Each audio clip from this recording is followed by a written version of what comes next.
بسم اللہ الرحمن الرحیم نحمدہ ونصلی علی رسولہ الکریم والحمد للہ رب العالمین۔ آج ہم ریاض الصالحین کا باب نمبر 59 پڑھنے جا رہے ہیں۔ یہ باب ہے باب الحث علی الاکل من عمل یدی والتعفف بہ عن السؤال والتعرض للعتاب۔ اپنے ہاتھ سے کما کر کھانے، سوال سے بچنے اور دوسروں کو مال دینے سے گریز نہ کرنے کی ترغیب اور تاکید۔ اس میں یہ بتایا جائے گا کہ اپنے ہاتھ سے کمائی کے کتنے فائدے ہیں اور اس پر اللہ تعالیٰ اجر و ثواب مرتب کرتے ہیں، اور اپنی کمائی میں دوسروں کا بھی خیال کیا جائے، یعنی اپنی کمائی میں سے دوسروں پر بھی خرچ کیا جائے۔ قال اللہ تعالی فَإِذَا قُضِيَتِ الصَّلَاةُ فَانتَشِرُوا فِي الْأَرْضِ وَابْتَغُوا مِنْ فَضْلِ اللَّهِ۔ اللہ تعالیٰ کا ارشاد ہے، پھر جب نماز پوری ہو چکے تو تم زمین پر چلو پھر اور خدا کی روزی تلاش کرو۔ نماز سے مراد یہاں نماز جمعہ ہے، تو دیکھیں اس میں فرمایا وَابْتَغُوا مِنْ فَضْلِ اللَّهِ، یعنی اللہ تعالیٰ کا فضل، اللہ کی طرف سے جو روزی ہے اس کو تلاش کرو۔ تو یہاں پر کمانے کی ترغیب دی گئی۔ اس آیت سے پہلی آیت میں اذان جمعہ کے بعد خرید و فروخت کو ممنوع قرار دیا گیا تھا۔ اب یہ کہا جا رہا ہے کہ جب نماز جمعہ سے فارغ ہو جاؤ تو پھر تم اپنا تجارتی کاروبار کر سکتے ہو۔ ابن کثیر نے بعض سلف صالحین سے یہ نقل کیا کہ نماز جمعہ کے بعد تجارتی کاروبار کرنا اور اس میں 70 گنا برکت ہے۔ اسی طرح یہ بھی ایک بزرگ کا قول ہے کہ نماز جمعہ کے بعد وہ مسجد کے دروازے پر کھڑے ہو کر دعا پڑھتے تھے کہ جس کا ترجمہ یہ تھا،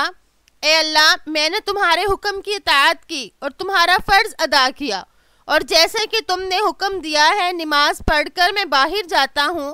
تم اپنے فضل سے مجھے رزق عطا فرما، اور تو سب سے بہتر رزق دینے والا ہے۔ تو ہمیں سلف صالحین سے بھی یہ معلوم ہوا کہ اللہ تعالیٰ سے اپنے رزق کے لیے دعا کرنی چاہیے اور اس کے لیے کوشش کرنی چاہیے۔ وعن عبد اللہ زبیر بن عوام رضی اللہ عنہ قال قال رسول اللہ صلی اللہ علیہ وسلم لَأَنْ يَأْخُذَ أَحَدُكُمْ أَحْبُلَتْ ثُمَّ يَأْتِي الْحَبَلْ فَيَأْتِي بِحُزْمَةٍ مِّنْ حَطَبٍ عَلَى ظَهْرِهِ فَيَبِيعَهَا فَيَكُفَّ اللَّهُ بِهَا وَجْهَهُ خیر لہ من ان یسأل الناس اعطوہ او منعوہ، رواہ البخاری۔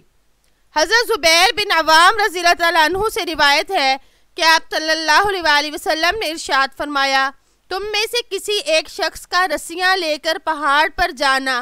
کہ ان لکڑیوں کا گٹھا باندھ کر اپنی پیٹھ پر لاد کر لائے، پھر اسے بیچے، بس اس کے ذریعے سے اللہ تعالیٰ اس کے چہرے کو ذلت سے بچائے۔ یہ اس کے لیے اس سے بہتر ہے کہ وہ لوگوں سے سوال کرے، وہ اسے دے یا نہ دے۔ اس میں یہ دیکھیں، یہ جو فرمایا کہ بِحُزْمَہ، حزمہ جو ہے یہ لکڑیوں کے گٹھے کو کہتے ہیں۔ باب ضربہ یضرب سے آتا ہے اور اس کا مصدر حزمن آتا ہے، اور حزمہ کا ترجمہ بنتا ہے باندھنا، اور اس کی صفت حازم آتی ہے۔ تو اس حدیث مبارکہ میں بھی لوگوں کے سامنے ہاتھ پھیلانے سے منع فرمایا، اور فرمایا کہ اپنے ہاتھ سے کمایا جائے، اور اس میں ہاتھ سے کمانے کی ترغیب دی جا رہی ہے کہ اپنے ہاتھ سے محنت کر کے کھاؤ، اگرچہ وہ کام لوگوں کی نظروں میں کتنا ہی حقیر اور کم درجے کا کیوں نہ ہو، مگر یہ لوگوں کے سامنے ہاتھ پھیلانے سے بہتر ہے، کیونکہ ہاتھ پھیلانے میں ذلت ہی ذلت، اور اسلام جو ہے یہ ذلت نفس سے ہمیں بچاتا ہے اور کرامت نفس کی ہمیں ترغیب دیتا ہے، اس لیے ہمیں آپ صلی اللہ علیہ وسلم نے ہاتھ سے کمانے کی ترغیب دی۔ وعن ابی ہریرہ رضی اللہ عنہ قال قال رسول اللہ صلی اللہ علیہ وسلم لَأَنْ يَحْتَطِبَ أَحَدُكُمْ حُزْمَةً عَلَى ظَهْرِهِ خَيْرٌ مِّنْ أَنْ يَسْأَلَ أَحَدًا فَيُعْطِيَهُ أَوْ يَمْنَعُهُ، متفق علیہ۔ حضرت ابو ہریرہ رضی اللہ تعالیٰ عنہ سے روایت ہے کہ رسول اللہ صلی اللہ علیہ وسلم نے ارشاد فرمایا، تم میں سے ایک شخص لکڑی کا گٹھا اپنی پیٹھ پر لاد کر لاتا ہے اور اسے بیچ کر گزارا کرتا ہے، یہ اس کے لیے اس سے بہتر ہے کہ وہ کسی سے سوال کرے، وہ اس کو دے یا نہ دے۔ یحتطبو یہ باب ضربا یضربو سے آتا ہے، یعنی حتبا یحتبو، یہ ان کی وجہ سے اس کے اوپر یہاں پر نصب آیا ہوا ہے۔ اس کا مطلب اگر یہ باب افتعال سے آئے یعنی احتطبا یحتطبو تو اس کا ترجمہ ہوگا لکڑی چننا، اور مجرد سے اس کا اسم فاعل کا صیغہ حاطب آتا ہے، یعنی لکڑی چننے والا۔ اس حدیث مبارکہ میں بھی آپ صلی اللہ علیہ وسلم نے ہاتھ سے کمانے کی ترغیب دی ہے۔ تو ہاتھ سے کمانا یعنی اپنا کمانا جو ہے یہ انسان کے لیے بہت ضروری ہے، اگرچہ اس کو اس کے لیے مشقت یعنی کچھ زیادہ بھی مشقت برداشت کرنی پڑے، اگر کوئی آسان کام میسر نہیں لیکن کوئی مشکل کام ہے تو تب بھی مشقت برداشت کر کے ہاتھ سے کمائے، کیونکہ نہ کمانے کی صورت میں جو اس کو تذلیل ملے گی تو وہ تذلیل کی جو مشقت ہے وہ زیادہ خطرناک اور زیادہ بری ہے۔ فقہا کے نزدیک کمانے میں درجات ہیں۔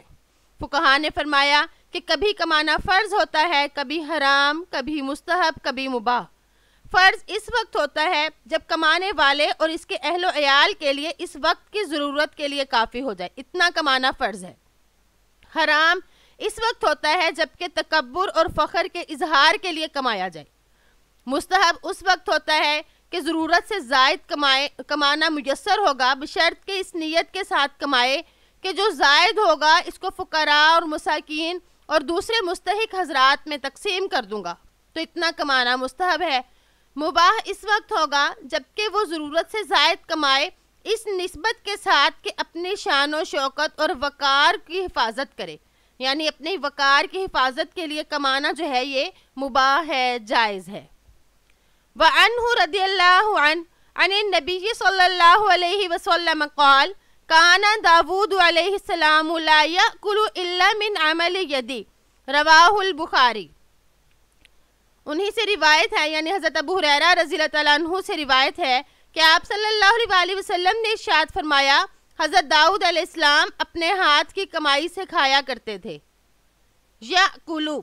اکلا یأکلو اکلن، اس کا مطلب ہوتا ہے کھانا، یہ نصرہ ینصرو سے ہے۔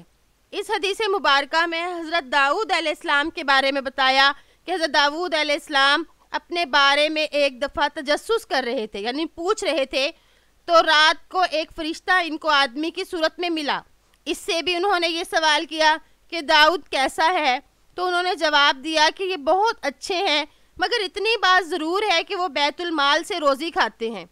وہ کچھ اپنی روزی کا انتظام کرے تو بہت اچھا ہو جائے۔ اسی وقت حضرت داؤد علیہ السلام نے دعا کی، اے اللہ مجھے بیت المال سے مستغنی کر دے، مجھے کوئی ہنر عطا فرما۔ اللہ نے ان کی دعا قبول کی اور انہیں زیرہ بنانے کا ہنر عطا فرمایا کہ لوہا ان کے ہاتھ میں آ کر موم کی طرح نرم ہو جاتا، جس سے وہ زیرہ بناتے اور ایک زیرہ کو 4000 یا 6000 درہم میں فروخت کرتے تھے۔ 2000 اپنی ذات اور اپنے اہل و عیال پر خرچ کرتے، بقیہ جتنا بھی بچتا 4000 یا 2000 وہ فقراء اور مساکین پر خرچ کرتے۔ تو اس حدیث میں آپ صلی اللہ علیہ وسلم نے مسلمانوں کو ترغیب دی کہ وہ بھی اپنی روزی اپنے ہاتھ سے کمائیں تو اچھا ہے، جیسے کہ حضرت داؤد علیہ السلام نبی ہونے کے باوجود اپنے ہاتھ سے کمایا کرتے تھے۔ وعنہ رضی اللہ عنہ ان رسول اللہ صلی اللہ علیہ وسلم قال کان زکریا علیہ الصلاۃ والسلام نجارا۔ انہی سے یعنی حضرت ابو ہریرہ رضی اللہ تعالیٰ عنہ سے روایت ہے کہ نبی کریم صلی اللہ علیہ وسلم نے ارشاد فرمایا کہ حضرت زکریا علیہ السلام بڑھئی تھے۔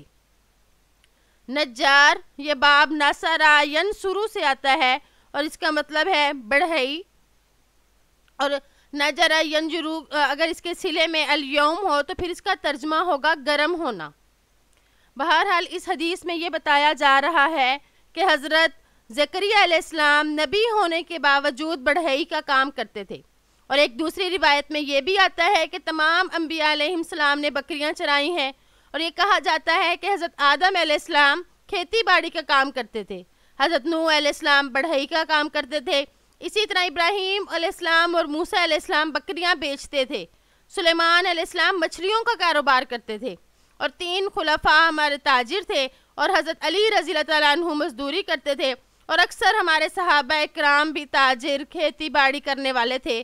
ان میں اس بات کی ترغیب ہے کہ آدمی محنت اور مزدوری کر کے کمائے، اور محنت اور مزدوری کر کے کمانے میں کوئی آر نہ سمجھے۔ کسی نے ان سب کے بارے میں یہی فرمایا کہ انبیاء و مرسلین کی محنتیں، عقل طیب کی کوشش، کھیتی باڑی حضرت آدم نے کی، طیب و طاہر انہیں روزی ملی۔ یعنی جس طرح سے بھی کوئی کھیتی باڑی کرے، کچھ بھی کرے، تو کما کر جو اپنے ہاتھ سے کما کر جو روزی ملتی ہے وہ طیب اور پاکیزہ روزی ہوتی ہے، اس لیے اپنے ہاتھ ہی سے کما کر کھانا چاہیے۔ وعن مقدام بن معدی کرب رضی اللہ عنہ عن النبی صلی اللہ علیہ وسلم قال ما اکل احد طعاما قط خیرا من ان یأکل من عمل یدی وَإِنَّ نَبِيَّ اللَّهِ داود علیہ السلام کان یأکل من عمل یدی، رواہ البخاری۔ حضرت مقداد بن معدی کرب رضی اللہ عنہ سے روایت ہے کہ نبی کریم صلی اللہ علیہ وسلم نے ارشاد فرمایا، کسی شخص نے اپنے ہاتھ کی کمائی سے بہتر کبھی کوئی کھانا نہیں کھایا، اور اللہ تعالیٰ کے پیغمبر حضرت داود علیہ السلام اپنے ہاتھ سے کما کر کھایا کرتے تھے۔ قطو یہ ظرف زمان ہے۔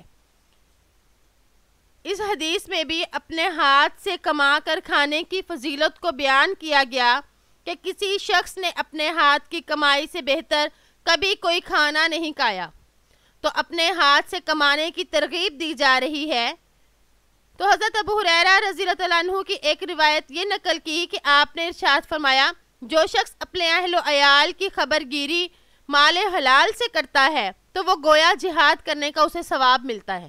یعنی اپنے گھر والوں کے لیے حلال روزی کمائے تو اس پر کتنا دیکھیں اجر و ثواب ہے، جتنا کہ جہاد پر ثواب ملتا ہے۔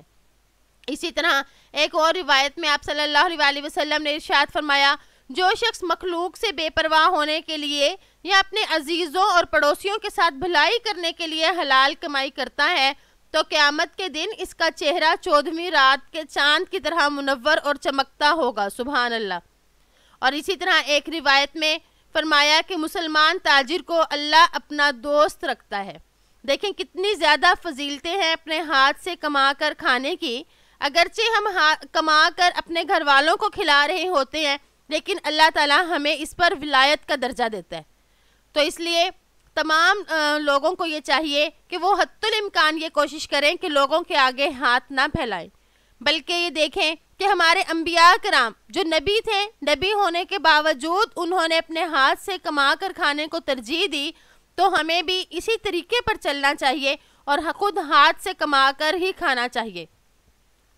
آپ صلی اللہ علیہ وسلم کی کئی ایسی احادیث بھی موجود ہیں کہ جب کوئی آپ سے سائل کوئی سوال کرنے کے لیے آیا تو آپ نے اسے کوئی ایسا مشورہ دیا جس سے وہ اپنا کام کر سکے اور اس کی وجہ سے اسے لوگوں کے سامنے ہاتھ نہ پھیلانا پڑے۔ تو اللہ تعالیٰ سے دعا ہے کہ ہم نے جو سنا، جو پڑھا، اللہ تعالیٰ ہمیں اس پر عمل کرنے کی توفیق عطا فرمائے اور ہمیں اپنے ہاتھ سے کما کر کھانے والا بنائے، لوگوں کے سامنے ہاتھ پھیلانے والا نہ بنائے، بلکہ ہمیں ان لوگوں میں شمار کرے جو لوگوں کو عطا کرتے ہیں، دیتے ہیں۔ تو امید ہے کہ آپ کو آج کا سبق سمجھ آ گیا ہوگا۔ السلام علیکم ورحمۃ اللہ وبرکاتہ۔